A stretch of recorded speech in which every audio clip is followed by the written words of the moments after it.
கார்த்திக் தர்மலிங்கம் கூட போன் பேசிட்டு இருக்காரு. தர்மலிங்கம் சொல்றாரு, என் பொண்ணு பாடணும், 1000 பேரு அதை பாராட்டணும், ஊர் ஃபுல்லா என் பொண்ணோட போஸ்டர் ஒட்டி இருக்கணும், அதை பார்த்து ரசிக்கணும், இதுதான் என் வாழ்நாள் கனவா இருந்தது. நான் சாக்குறதுக்குள்ள இது நடக்கணும்னு நினைச்சேன், ஆனா நீங்க நடத்திட்டீங்க மாப்பிள்ள, ரொம்ப நன்றி அப்படின்னு சொல்றாங்க. இங்க பாருங்க, நீங்க இப்படி பேசினா மட்டும் போதாது, கச்சேரி நடக்கிறப்போ நீங்க முன் சீட்ல வந்து உட்காந்து குடும்பத்தோட உட்காந்து பாக்கணும் அப்படின்னு கார்த்திக் சொன்னோடனே, கண்டிப்பா வருவோம் மாப்பிள்ள, கண்டிப்பா அப்படின்னு சொல்லிட்டு இருக்காரு. அதுக்கப்புறம் போனை கட் பண்ணிடுறாங்க. அதுக்கப்புறம் தர்மலிங்கத்தை வீட்டு முன்னாடி வந்து அந்த போஸ்டர் ஒட்டிருக்காங்க, அதை பார்த்துட்டு அப்படியே ரொம்ப ஃபீல் பண்ணிட்டு ரொம்ப சந்தோஷப்பட்டு இருக்காரு. அவன் வீட்டுல இருக்க எல்லாருமே வந்து ரொம்ப சந்தோஷமா இருக்காங்க அதை பார்த்துட்டு. அப்போ தர்மலிங்கம் சொல்றாரு, என்னோட வாழ்நாள் ஆசை நிறைவேற போகுது, நான் ரொம்ப சந்தோஷமா இருக்கேன், எல்லாரும் வாங்க அப்படின்னு சொல்லி உள்ள கூட்டிட்டு போறாங்க. என்ன பண்றாங்கன்னா, சந்தோஷம் வெளிக்காட்டும் வகையா வந்து நாதஸ்வரம் வாசிச்சிட்டு இருக்காங்க. ஜானகி வந்து கடவுள்கிட்ட வேண்டிட்டு இருக்காங்க, இப்போவாவது என் பொண்ணுக்கு நல்ல வாழ்க்கையை அமைச்சு கொடுத்தீங்க, இனிமே ஏதாவது என் பொண்ணு சந்தோஷமா இருக்கணும்னு சொல்லிட்டு கடவுள்கிட்ட வேண்டிட்டு இருக்காங்க ஜானகி. அந்த சீன் கட் ஆகுது. அடுத்தது நம்ம கோகிலா பாட்டிய காமிக்கிறாங்க. அப்ப தாங்க வெளியே வர்றாங்க, பாக்குறாங்க போஸ்டர், அவ்வளவுதான். ஐயோ,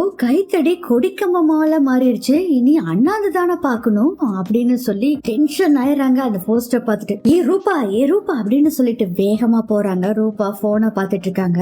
என்னடி இங்க என்ன நடக்குதுன்னு தெரியாம நீ பாட்டுல போனை பார்த்துட்டு இருக்க அப்படின்னு புடிச்சு போனை தூக்கி வீசி எறிறாங்க. பாட்டி, ஏன் பாட்டி இப்படி எல்லாம் பண்ணிட்டு இருக்க, உனக்கு என்னதான் வேணும்? ஆமா, நீங்க ஜாலியா உட்காந்துட்டு நீ முதல்ல வா அப்படின்னு வெளியே கூட்டிட்டு போய் காமிக்கிறாங்க. பார்த்தா பயங்கரமான ஷாக்கு. தீபாவோட போஸ்டர் பாக்குறாங்க. அதுக்குள்ள அங்க இருக்க மக்கள் எல்லாம் பாத்தீங்கன்னா, அட நம்ம தீபா தான் பல்லவியா, இது தெரியாம போச்சு இத்தனை நாள் அப்படின்னு எல்லாம் சொல்லிக்கிட்டு இருக்காங்க. இங்க பாரு, எல்லாரும் எப்படி பேசுறாங்க பாரு, தீபா தான் பல்லவின்னு சொல்லி போஸ்டர் அடிச்சு ஒட்டிட்டாங்க. நீ இசைவான்ல தீபா இன்னொரு நிலவா ஒளி வீச போறா. உடனே பேத்தியும் பாட்டி என்ன பண்றாங்கன்னா, வேக வேகமா போய் அந்த போஸ்டர் எல்லாம் கிழிச்சு போடுறாங்க. தீபா பாடக்கூடாது பாட்டி, இப்ப என்னதான் செய்யுது, அம்மாவுக்கு செஞ்சு கொடுத்த சத்தியத்தை மீறி தீபா பாட போறா, அதனால விடவே கூடாது, அவளை பாட விடக்கூடாது பாட்டி. தீபா மட்டும் பாடுனான்னு வச்சுக்கோங்க, இத்தனை நாள் வெளிச்சத்துல இருந்தேன்னா இருட்டுக்குள்ள போயிருவேன், இருட்டுல இருந்த தீபா வெளிச்சத்துக்கு போயிருவா, அதை என்னால தாங்கவே முடியாது பாட்டி. பாட்டி, தீபாவை நம்ம பாட விடக்கூடாது, அதுக்கு நம்ம கொடுத்த பணத்தை கேட்கலாம், கேட்டோம்னா கண்டிப்பா அவங்க கிட்ட அந்த பணம் இருக்காது, அதனால தீபாவையும் அந்த தர்மலிங்கத்தையும் அரெஸ்ட் பண்ணிடலாம். தீபா வீட்டுக்கு போலீஸ கூட்டிட்டு வந்துடுறாங்க. ரூபாவும் கோகிலா பட்டியும் வீட்டுக்குள்ள போனோடனே, வாங்கம்மா வாங்க அப்படின்னு சொல்றாங்க. ஜானகி, நாங்க வாங்க தான் வந்திருக்கோம் அப்படின்னு சொல்றாங்க. பாட்டி, என்னம்மா என்னாச்சு? ஆமா, நீங்க 10 லட்சம் ரூபாய் பணம் வாங்கினீங்கல்ல, அந்த பணத்தை கொடுங்க அப்படிங்கிறாங்க. என்னம்மா இப்படி சொல்றீங்க, போலீஸ வேற கூட்டிட்டு வந்திருக்கீங்க அப்படிங்கிறாங்க ஜானகி. அதுக்கு ரூபா சொல்றாங்க, நீங்க என்ன சொல்றீங்க, எங்க அம்மாவுக்கு நீங்க எனக்கு பின்னணியா பாடுவீங்கன்னு சொல்லி சத்தியம் பண்ணி கொடுத்துருக்கீங்களா அப்படின்னு சொல்றாங்க. அதுக்கு ஜானகி சொல்றாங்க, அதுதானே பாட்டு பாடியாச்சே, என்ன 10 லட்சம் ரூபாய்க்கு பாடிட்டாளா, ஒரு 2-3 பாட்டு பாடி இருப்பா, எத்தனை பாட்டு பாடி இருக்கா ஓவராலா சொல்றீங்க அப்படின்னு பாட்டி சொன்னோடனே ரூபா சொல்றாங்க, முதல்ல பையனோட ஆபரேஷனுக்குன்னு சொல்லி காசு வாங்கினீங்க, அடுத்தது பொண்ணோட கல்யாணத்துக்குன்னு சொல்லி காசு வாங்கினீங்க, இத்தனை காசு வாங்கிருக்கீங்க, இதெல்லாம் எப்படி நாங்க உங்ககிட்ட இருந்து திருப்பி வாங்குறது? ஒண்ணு, நீங்க காசை இப்பவே திருப்பி கொடுக்கணும், இல்லைன்னா காசு கொடுக்கற வரைக்கும் தீபாவை பாட விட மாட்டோம் அப்படிங்கிற விஷயத்த சொல்றாங்க. பயங்கர ஷாக்கா இருக்காங்க. என்னம்மா வீட்டுல ஆம்பளை இல்லம்மா, அந்த சமயத்துல போய் நீங்க இதை கேக்குறீங்களா, அவர் வரட்டும்மா அப்புறம் பாத்துக்கலாம் அப்படின்னு ஜானகி சொல்றாங்க. முடியவே முடியாது, காசு கொடுத்தா தீபாவை பாட விடுவோமோ, இல்லைன்னா விட மாட்டோம் அப்படின்னு சொல்றாங்க ரூபா. அதுக்கு இனியன் சொல்றாரு, எனக்கு தெரிஞ்சு போச்சு, நீங்க இங்க வந்ததே என் அக்காவை பாட விடக்கூடாதுங்கிறதுக்காக தான் இதெல்லாம் பண்றீங்க, ஆனா என்ன ஆனாலும் சரி என் அக்கா பாடுவா அப்படின்னு சொல்றாரு இனியன். சொல்லும் போதே கரெக்டா அங்க வர்றாரு தர்மலிங்கம். மைத்திலி, என்னாச்சு அப்படின்னு கேக்குறாங்க. மாமா இப்படி பணம் கேக்குறாங்க அப்படிங்கிற எல்லா விஷயத்தையும் சொல்றாங்க. கொஞ்சம் இருங்க வந்துடுறேன் அப்படின்னு சொல்லிட்டு தர்மலிங்கம் உள்ள போறாரு. என்ன எங்க போறாரு அப்படிங்கிற மாதிரி ஜானகி மைத்திலி கிட்ட கேக்குறாங்க. எனக்கும் தெரியல அப்படின்னு சொல்லிக்கிட்டு இருக்காங்க. அந்த சமயத்துல பார்த்தா உள்ள போன தர்மலிங்கம் வர்றாரு, ஒரு மஞ்ச பையோட வர்றாரு. இந்தாங்க, நீங்க கொடுத்தா 10 லட்சம் ரூபாய் அப்படின்னு கொடுக்குறாங்க. ஏன் என்னடா நடக்குதுங்க அப்படிங்கிற மாதிரி ஷாக்ல பாட்டியும் பேத்தியும் பாத்துக்கிட்டு இருக்காங்க. என்னமா பாத்துட்டு இருக்கீங்க, வாங்கிக்கீங்க அப்படின்னு தர்மலிங்கம் சொல்றாரு. இன்ஸ்பெக்டர் சொல்றாரு, அதானமா பணம் கேட்டீங்கல்ல, இல்லாட்டி பாட விட மாட்டேன்னு சொன்னீங்க, அதான் பணம் வந்துருச்சு அப்படின்னா வாங்கிக்கீங்க அப்படிங்கிறாங்க. பாட்டி,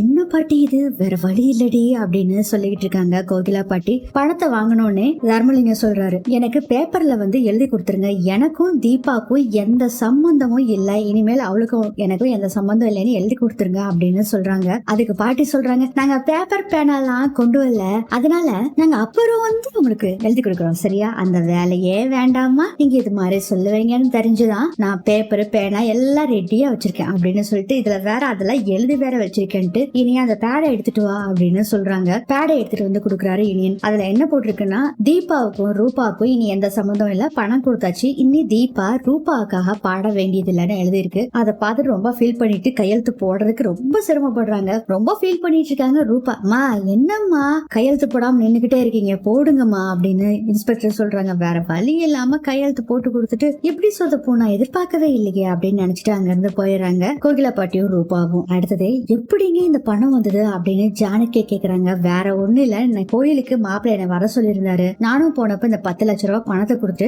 எப்படியும் ரூபா வந்து பிரச்சனை பண்ணுவா, பாட்டு பாட கண்டிப்பா விட மாட்டா, அதனால இந்த காசை கொடுத்துருங்கன்னு சொல்லிதான் மாப்பிள்ளை கொடுத்தாரு, அதான் கொண்டு வந்தேன் அப்படின்னு சொல்றாங்க. தீபா மேல மாப்பிள்ளை எவ்வளவு ஒரு அன்பு வச்சிருக்காரு அப்படின்னு சொல்லி இவங்க எல்லாருமே பேசிக்கிட்டு இருக்காங்க. அடுத்தது ஐஸ்வர்யாவை காமிக்கிறாங்க. இன்னைக்கு எப்படி ஆச்சு, அத்தை கிட்ட போட்டு கொடுத்துடணும் அப்படின்னு நினைச்சிட்டு இருக்கும் போதே அங்க அபிராமி வர்றாங்க. அதான் உங்களுக்கு ஒரு விஷயம் தெரியுமா, தீபாவோட அப்பா வீட்டுல ஏதோ பிரச்சனையாமா அத்தை, அதுக்காக கார்த்திக் 10 லட்சம் ரூபாய் கொடுத்திருக்காரு, உங்களுக்கு தெரியுமா? இல்லையே தெரியலையே, உங்ககிட்ட கூட சொல்லல பாத்தீங்களா அத்தை, 10 லட்சம் ரூபாய் கொடுத்திருக்காரு அப்படின்னு ஐஸ்வர்யா சொன்னோன்னு அபிராமி சொல்றாங்க. ஏற்கனவே இந்த தீபாவை பாட வைக்கிறேன்னு சொல்லிட்டு ஏகப்பட்ட செலவு பண்ணிட்டு இருக்கான், இதுல இது வேறையா? இல்லத்த கொடுத்தா கொடுத்துட்டு போட்டு பரவாயில்ல, இருந்தாலும் உங்ககிட்ட சொல்லிட்டு கொடுக்கணும்ல, உங்களுக்கு தெரியாமே கொடுத்திருக்காங்க பாருங்க அப்படின்னு சொல்றாங்க ஐஸ்வர்யா. அப்ப வந்து அபிராமி சொல்றாங்க, ஆமா ஐஸ்வர்யா உனக்கு இந்த விஷயம் எப்படி தெரியும்? ஆஹா, நம்ம கார்த்திகை மாட்டி விடலான்னு சொல்லி சொன்னா நம்மளே மாட்டிக்குவோம் போல இருக்கே அப்படின்னு யோசனை பண்ணிட்டு இருக்காங்க. அப்ப வந்து அபிராமி சொல்றாங்க, எப்ப பார்த்தாலும் இந்த தீபா விஷயம் மட்டும் உனக்கு எப்படியோ காதுக்கு வருது, எப்படி வருது, யாரு சொல்றா, என்ன ஏதுன்னு கேட்கும் போது அதுக்குள்ள கார்த்தி வர்றாங்க. அத்தை கார்த்தி வர்றாங்க, என்னன்னு கேளுங்க அத்தை அப்படிங்கிறாங்க. அபிராமியும் கார்த்தியை கூப்பிடுறாங்க. தீபாவோட அப்பாவுக்கு பணம் கொடுத்தியா கார்த்திக்? ஆமாமா கொடுத்தம்மா, ரூபஸ்ரீயும் அவங்க பாட்டியும் வந்து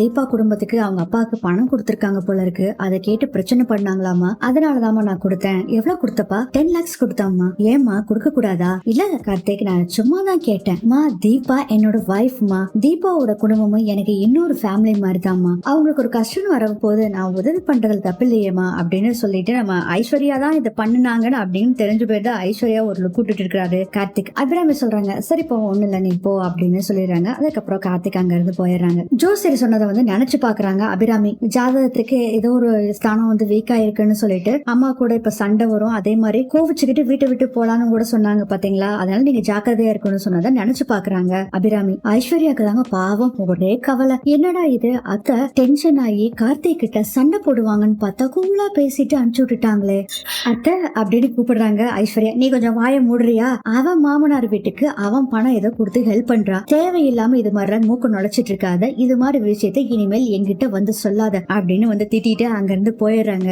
அபிராமி. என்னாச்சு இந்த அத்தைக்கு கார்த்திக் விஷயத்துல திடீர்னு கோபப்படுறாங்க, திடீர்னு சாந்தமா பேசுறாங்க, என்ன நடக்குது அப்படின்னு நினைச்சிட்டு இருக்காங்க ஐஸ்வர்யா. அடுத்தது எல்லாரும் உட்காந்து சாப்பிட்டு இருக்காங்க. ஐஸ்வர்யா, அருண், அப்புறம் வந்து அருணாச்சலம், அபிராமி சாப்பிட்டு இருக்காங்க. பரிமாறதுக்காக தீபாவும் மீனாட்சியும் நின்னுட்டு இருக்காங்க. தீபா வந்து அபிராமிக்கு சாப்பாடு எடுத்து வைக்கிறாங்க. இல்ல இல்ல வேண்டாம் வேண்டாம் நானே வச்சுக்கிறேன் எனக்கு வேணும்னா அப்படின்னு சொல்றாங்க. இதெல்லாத்தையுமே கவனிச்சிட்டு இருக்காங்க, சந்தோஷப்பட்டுட்டு இருக்காங்க ஐஸ்வர்யா. அதுக்கப்புறம் அத்தை அம்மா இன்னைக்கு வரேன்னு சொன்னாங்க வீட்டுக்கு அப்படின்னு சொல்றாங்க. ஏன் என்ன விஷயம், எதுக்காக வர்றாங்களாமா? தெரியல, ஏன் இதெல்லாம் கேட்க மாட்டியா அப்படின்னு கேக்குறாங்க அபிராமி. ஏய் அவ பொண்ணு பார்க்க அவங்க அம்மா வர்றாங்க, இது போய் என்ன இப்படி பேசிட்டு இருக்க அப்படின்னு அருணாச்சலம் சொல்லிட்டு இருக்கும் போது திடீர்னு கொமட்டிக்கிட்டு வருது ஐஸ்வர்யாக்கு. என்னாச்சு ஐஸ்வர்யா அப்படின்னு அருண் கேக்குறாரு. வாமிட் வர்ற மாதிரி இருக்குன்னு சொல்லிட்டு வேகமா போய் வாந்தி எடுக்கிறாங்க. அதுக்கப்புறம் வந்து ஹால்ல அந்த சோஃபால படுக்க வச்சிருக்காங்க. டாக்டர் வர்றாங்க, வந்தோடனே செக் பண்ணி பாக்குறாங்க. என்னாச்சு அப்படின்னு கேக்குறாங்க. டாக்டர் வாமிட் பண்ணிட்டா அப்படின்னு சொல்றாங்க அபிராமி. அதுக்கப்புறம் மறுபடியும் செக் பண்ணி பாக்குறாங்க. செக் பண்ணி முடிச்சுட்டு அப்படியே திரும்புறாங்க. ஹாஸ்பிட்டல் அட்மிட் பண்ணிடலாமா டாக்டர் அப்படின்னு கேக்குறாங்க